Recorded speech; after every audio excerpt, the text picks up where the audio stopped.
Real Madrid, siapa yang gak kenal dengan kemegahan klub peraih gelar Liga Champions terbanyak yang selalu menjadi kiblat sepak bola dunia.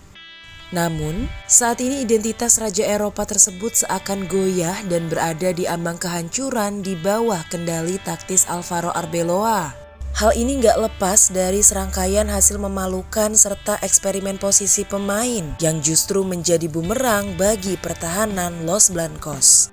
Krisis kepercayaan ini semakin memanas setelah drama ruang ganti dan protes keras dari talenta muda seperti Arda Güler mencuat ke publik.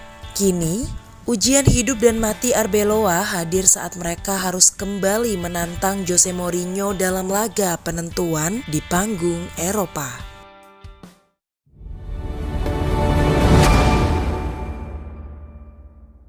Krisis kepercayaan terhadap Alvaro Arbeloa bermula saat pasukannya dihancurkan dengan skor telak 4-2 oleh wakil Portugal di ajang Liga Champions.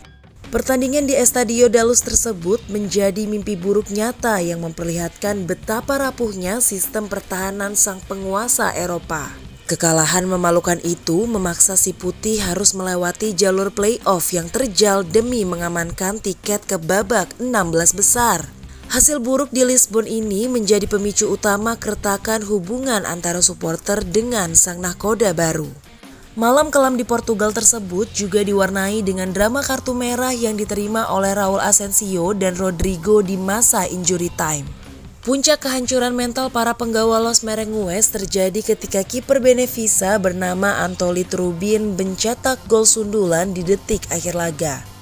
Momen gol penjaga gawang lawan tersebut seolah meruntuhkan harga diri klub paling sukses di benua biru dalam sekejap. Arbeloa selaku pemimpin tim memikul tanggung jawab penuh atas kegagalan taktis yang membuat gawang Thibaut Courtois bobol 4 kali. Situasi internal semakin memanas karena perlakuan staf pelatih terhadap talenta muda Turkiye bernama Arda Güler saat menghadapi El Encarnado. Güler terlihat sangat marah ketika ditarik keluar saat tim sedang mati-matian mengejar ketertinggalan gol di markas lawan. Padahal, pemuda berusia 20 tahun itu menjadi satu-satunya sosok paling kreatif dan berbahaya di lapangan hijau malam itu.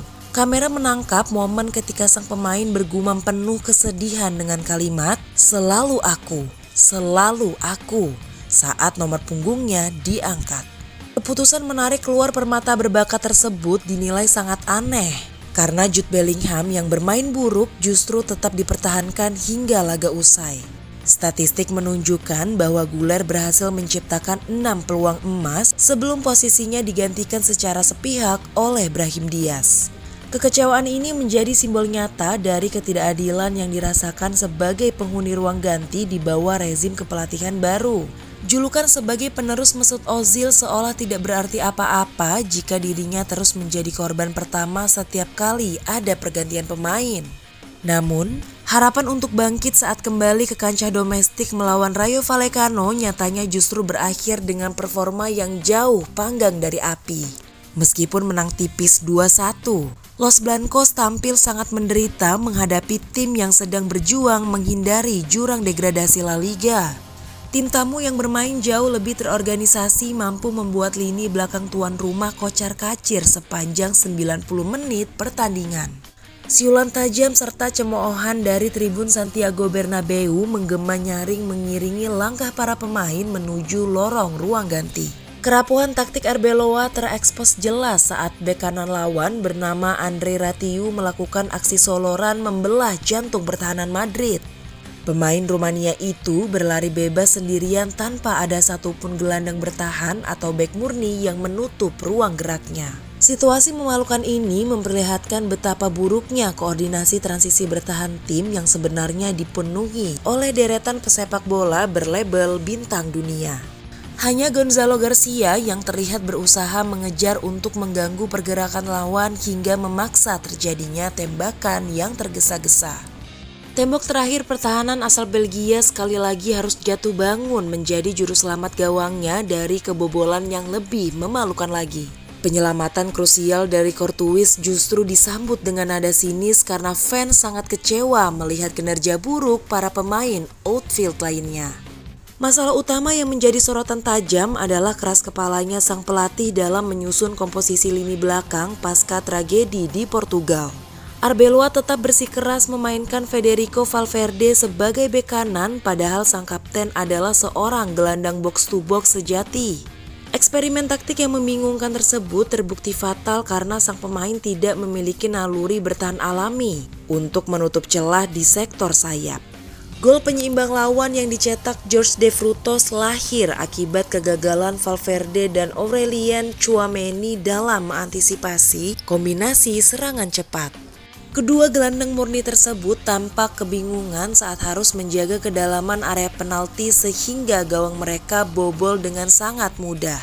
Dani Carvajal sebagai pemilik sah posisi bek kanan justru diparkir di bangku cadangan tanpa alasan teknis yang masuk akal bagi publik. Begitu pula dengan Eduardo Camavinga yang kembali menjadi korban eksperimen dengan ditempatkan sebagai bek kiri meskipun ia sejatinya adalah penghancur serangan lawan. Kebijakan ini memperkuat dugaan bahwa sang entrenador hanya berusaha memaksakan sebanyak mungkin nama besar masuk ke dalam satu kesebelasan utama. Keseimbangan tim akhirnya dikorbankan demi mengakomodasi ego taktis yang terbukti tidak berjalan efektif dalam 2 pertandingan terakhir secara beruntun. Ketegangan akibat rentetan hasil mengecewakan ini mulai merayap ke dalam hubungan personal antar individu yang mewakili pengaruh besar di skuad.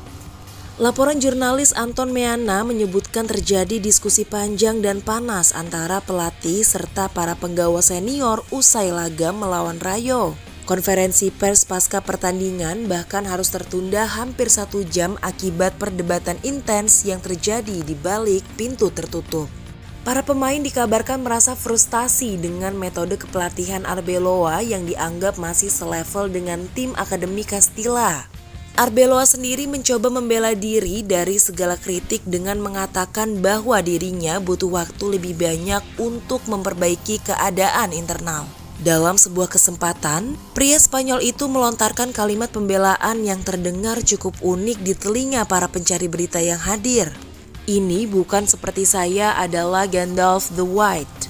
Yang saya inginkan dari para pemain adalah apa yang saya lihat sekarang, komitmen dan sikap. Saya sering mengatakan kepada para pemain bahwa tim ideal adalah tim di mana semua orang berpikir dengan cara yang sama. Absennya Vinicius Junior karena skorsing serta kemungkinan Bellingham yang cedera justru bisa menjadi berkah terselubung bagi sang nakoda muda tersebut. Situasi sulit ini memaksanya untuk menyusun tim yang lebih seimbang tanpa harus memaksakan semua nama besar bermain sekaligus di lapangan. Jika Arbeloa memang memiliki ide besar tentang bagaimana tim seharusnya bermain, legenda Liverpool ini harus segera menyampaikannya secara nyata melalui hasil pertandingan. Era keganasan Los Blancos kini terancam runtuh menjadi puing kehancuran jika dirinya gagal menjinakkan bom waktu di dalam sakunya sendiri. Apakah Los Blancos akan kembali meroket atau malah jatuh ke dasar bumi?